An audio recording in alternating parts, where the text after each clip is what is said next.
అందరికీ praise the lord. లూకాసు వార్త 12వ అధ్యాయం 16వ వచనంలో ఒక ధనవంతుని గురించి వ్రాయబడింది. ఒక ధనవంతుడు భూమి సమృద్ధిగా పంట పండింది. అయితే ఆ సమృద్ధిగా పంట పండిన ఆ ధాన్యాన్ని తన కొట్లు సరిపోక వాటిని విప్పి గొప్ప వాటిని నేను కట్టించి ఆ ధాన్యం అంతటిని నేను సమకూర్చుకుంటానని తనలో తాను అనుకుంటాడు.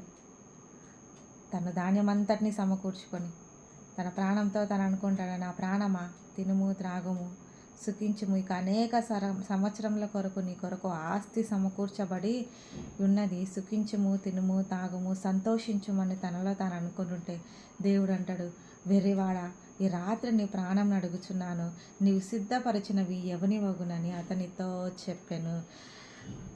చూడండి, దేవుడు ఆ రాత్రి ప్రాణాన్ని అడిగితే నీ ఆత్మ ఎక్కడికి వెళ్ళిపోతుంది? పరలోకానిక, నరకానిక? నీ పిల్లల కొరకు నువ్వు ఆస్తులు సంపాదించినా కానీ దేవునికి నువ్వు ఇంపార్టెన్స్ ఇవ్వక, దేవునికి సమయం ఇవ్వక, దేవుని నువ్వు జ్ఞాపకం చేసుకోక, దేవునికి నువ్వు స్తుతించక ఉంటే ఆయన నీ ప్రాణాన్ని తీసేసుకున్నప్పుడు నీ ఆత్మ ఎక్కడికి వెళ్తుంది? నువ్వు ఇంత సంపాదించి నువ్వు నరకానికి వెళ్తే ఏం లాభం లేదు. అందుకే ధనవంతుడు పరలోక రాజ్యంలో ప్రవేశించటం అసాధ్యం అన్నాడు, అంత సులభం కాదన్నాడు యేసయ్య.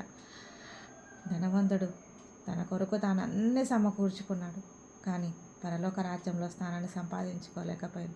కానీ ఇదే ప్రశ్న దేవుడు నన్ను కూడా అడుగుతుంది.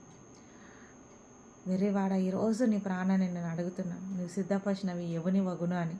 నువ్వు ఎంత సంపాదించినా, ఎంత ఆస్తి సమకూర్చుకున్నా, నువ్వు యేసయ్యను జ్ఞాపకం చేసుకోకపోతే, ఆయనను స్తుతించకుంటే, ఆయనకి ఇవ్వాల్సిన సమయాన్ని నువ్వు ఇవ్వకుండా వృధా చేసి ఆ సమయం అంతటిని తినటానికి, తాగటానికి, సుఖించటానికి, సంతోషించటానికి నువ్వు ఆ సమయాన్నంతా వృధా చేస్తే ఇక నువ్వు పరలోక రాజ్యానికి ఎలా వెళ్తావు?